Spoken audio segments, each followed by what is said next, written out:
Your family should be ashamed of you. 7 words. That is all it took. She leaned forward, looked directly at me, and said them with the kind of cold, practiced confidence that told me she had used them before, on other people, in other rooms. Every time she felt the ground shifting beneath her and needed to stop it. Your family should be ashamed of you. The courtroom went still, not the polite stillness of people being quiet, the deep stillness of people who have just witnessed something cross a line and are not sure what happens next. And I sat there, steady, hands folded, eyes on her. I did not flinch. I did not raise my voice. I did not reach for my gavel, because here is what she did not know in that moment. I had already read her file, all of it, including the part she believed no one would ever find, the part that made her attack on my family not just cruel, but the most self-destructive thing she could have possibly said in that room. She thought she had just won. She had no idea she had just handed me everything I needed. If you believe that the truth catches up with people eventually, no matter how carefully they run from it, please subscribe right now, because this story is one I think you need to hear from beginning to end. Her name was Beverly Holt. She walked into my courtroom the way certain people always do, like the room was already hers, and the rest of us were simply props in her story. Heels clicking, chin raised. A large leather bag she set down with a deliberate thud, as if even her belongings were making a statement. She was 54 years old, professionally dressed, the kind of woman who understood presentation, who had learned somewhere along the way that if you looked certain enough, people often stopped asking whether you were right. She had filed a lawsuit against a woman named Ruth Calloway, a 68-year-old retired school teacher who had spent the last 4 years offering private tutoring to struggling students in her community. Ruth charged modest fees. She worked from her kitchen table. She had been tutoring Beverly's daughter, Alyssa,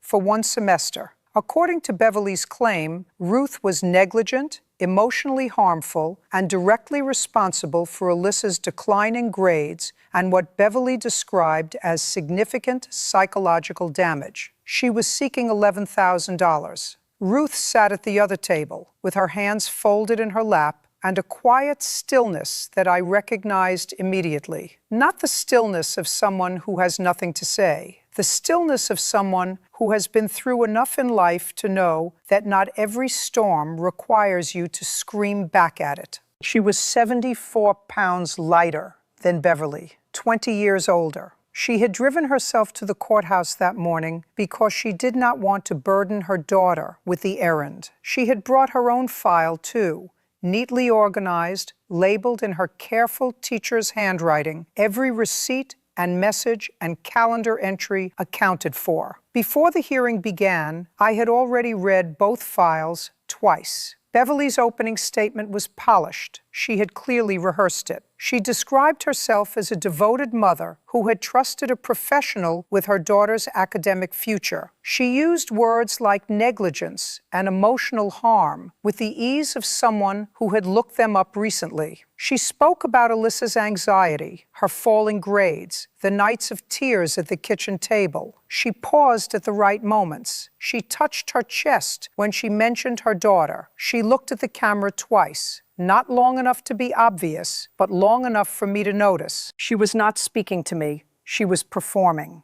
I let her finish. Then I turned to Ruth.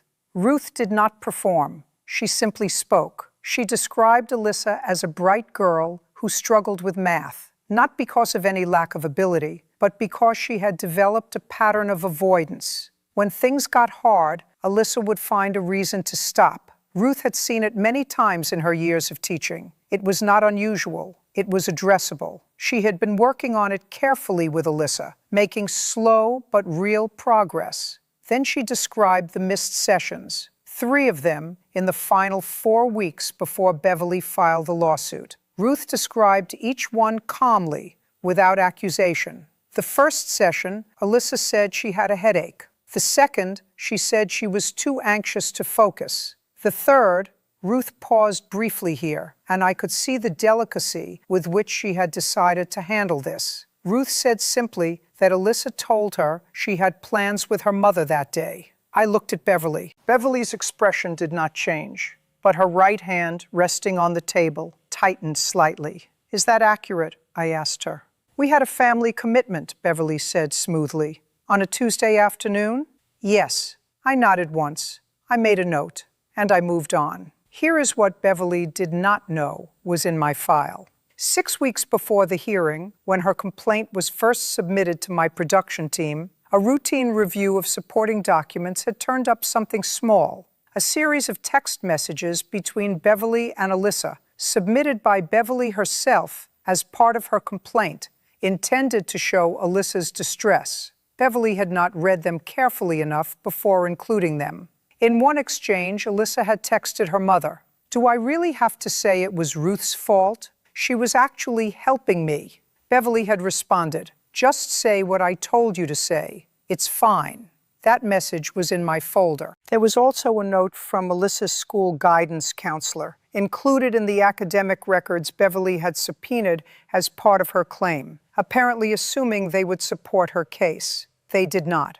The note described a session the counselor had with Alyssa 2 months prior. In it, Alyssa had said she felt constant pressure at home to be perfect, that when she made mistakes, her mother blamed other people, that she had started lying about small things because telling the truth at home felt dangerous. Alyssa was 15 years old when she said that to her counselor. I had read that note 3 times. Beverly's performance continued through the morning. She interrupted Ruth twice, once to dispute a date, once to make a comment under her breath that the audience clearly heard, even if she intended it to sound private. She rolled her eyes when Ruth described a tutoring technique she had used. She smiled at the gallery in a way that invited them to share her contempt. And then I asked her a direct question. "Mrs. Holt," I said, "your daughter missed 3 sessions in the final month of tutoring. Who made the decision to miss those sessions?" "Alyssa wasn't well," Beverly said quickly. "For all 3? She was going through a difficult period. Did you contact Ruth during that period to discuss Alyssa's struggles?" Beverly hesitated, a small hesitation. "But there. I expected the tutor to reach out to me," she said. I looked at her for a moment. "Ruth's records show she sent you 2 messages during that period, asking if Alyssa was all right and whether you wanted to reschedule. Did you receive those messages?" Beverly's jaw tightened. "I may have. Did you respond?" "I was very busy." I nodded. I wrote something down. Beverly shifted in her seat. She was beginning to feel the ground changing under her. I could tell. And that is when she made her move. It is what people like Beverly do when they feel control slipping. They do not recalibrate. They do not get quieter or more careful. They attack. They find the most personal thing available to them, and they throw it. Because the goal is not to be right. The goal is to make the other person feel small enough that the room stops looking at them so closely. She leaned forward. She looked at me with those carefully arranged eyes, and she said it. "Your family should be ashamed of you." I am going to tell you something I do not often say out loud. Those words landed. I would not be honest with you if I said they did not. I have heard many things said at me from across a courtroom bench over 50 years. I have been called incompetent, biased, too harsh, too lenient, too old, and a dozen other things I will not repeat. But there is something specific about an attack on your family, on the people you love and have tried to protect, on the life you built outside the courtroom, the life that is yours, private, earned, real. It is designed to reach past the professional and find the person. And Beverly had been practicing that reach her whole life. I could see it in how easily it came out of her, how automatic it was. She was not angry when she said it. She was not even particularly emotional. She said it the way someone deploys a familiar tool, efficiently, without hesitation, because it had worked before. It had worked on her daughter. It had worked on people who challenged her at school board meetings and neighborhood disputes, and in the parking lots of grocery stores, in all the small arenas where Beverly Holt had spent decades making sure she was never the one who looked bad. It had not yet been tried on someone who had already read her file. I let the silence sit. I let the room feel it. I let Beverly believe, for just a moment, that she had done what she came here to do. And then I looked at her. "Are you finished?" I said. My voice was quiet, completely level. Beverly leaned back with the micro-satisfaction of someone who believes they have made their point. "I'm just telling the truth," she said. "I see," I said. "Let's talk about truth." I opened the folder. "I have here," I said, "a text message exchange between you and your daughter, submitted by you as part of your complaint. Would you like me to read a portion of it?" Beverly's expression did not change, but her breathing did, just slightly. "Your daughter wrote to you," I continued, looking down at the page. "Do I really have to say it was Ruth's fault? She was actually helping me." I looked up. "And you responded," I said, reading directly. "Just say what I told you to say. It's fine." The room was absolutely silent. Beverly opened her mouth. "I also have," I continued, "a note from Alyssa's guidance counselor, written 2 months before this lawsuit was filed. In it, your daughter describes feeling pressure at home to be perfect. She describes being afraid to admit mistakes because, and these are her words, telling the truth at home feels dangerous." Beverly's mouth closed. "Your daughter is 15 years old," I said. The gallery did not make a sound. I set the page down carefully. I folded my hands. "You came into this courtroom today," I said, "and accused Ruth Calloway of damaging your daughter's future. You described her as negligent. You asked this court to make her pay for what you claim she took from Alyssa." I paused. "But the records in front of me tell a different story. They describe a woman who showed up consistently, communicated clearly, and worked patiently with a student who needed patience. And they describe a mother who told her daughter to lie, who did not return 2 messages from the person she had trusted with her child's education, who missed a scheduled tutoring session to go shopping, and who, when none of that produced the result she wanted, filed a lawsuit." Beverly's face had gone very still. "The words you used earlier," I said quietly, "about my family, about shame." I let that sit for just a moment. "You aimed those words at me because you felt the ground moving. Because when people like you feel exposed, the instinct is to make the other person feel smaller than you do. It is a strategy you have been using for a long time. We can see it in your daughter's words to her counselor. We can see it in the text messages you sent her. We can see it in the way you have conducted yourself in this courtroom this morning." Beverly's chin trembled. "Just once. You told your daughter what to say instead of teaching her how to be honest. And when her grades did not improve, you chose to blame her tutor rather than look at what was happening at home. That is not protection. That is not advocacy. That is a parent using a child as a shield." Ruth sat very still across the room. Her hands remained folded in her lap. Her expression was not triumphant. It was simply present. The expression of a woman who came here telling the truth and had waited patiently for that truth to be heard. "Mrs. Holt," I said, "your daughter did not fail because of Ruth Calloway. She is struggling because she has been taught that the answer to difficulty is blame, that the answer to accountability is deflection, and that the people who love her can be asked to lie when the truth is inconvenient." Beverly pressed her lips together hard. "The most painful thing I can tell you," I said, and I meant it. I was not performing.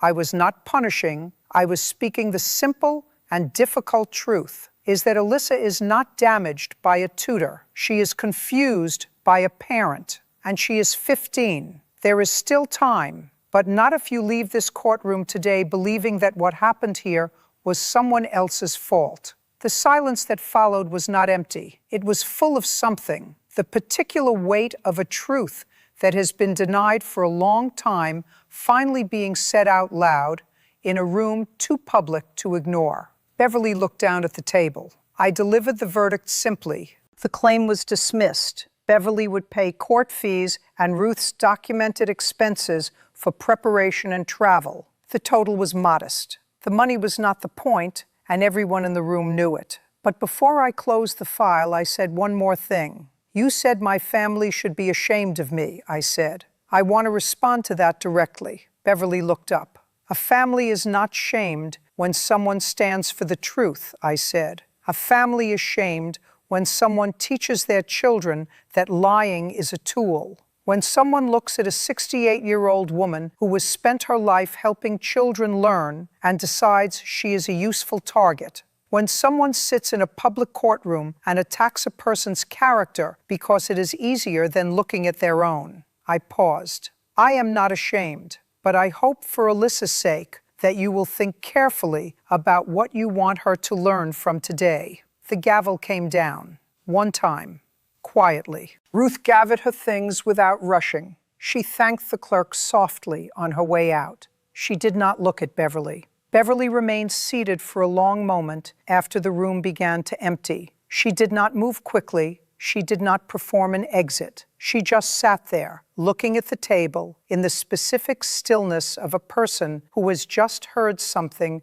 they cannot immediately argue with. I do not know what she was thinking. I do not pretend to know what happens inside people after moments like this one. But I have seen that stillness before. And sometimes, not always, but sometimes, it is the beginning of something. Ruth called my clerk's office 2 weeks later to say thank you. She said she had gone back to tutoring. She had a new student, a 12-year-old boy who was behind in reading and whose mother dropped him off each Wednesday afternoon and picked him up exactly on time and always asked what she could do to help at home. Ruth said that had made her cry a little, not because it was unusual, but because after everything, it reminded her why she started in the first place. I think about that sometimes, about how much of what Ruth did was invisible, the preparation, the patience, the care she took to understand a particular child's particular struggle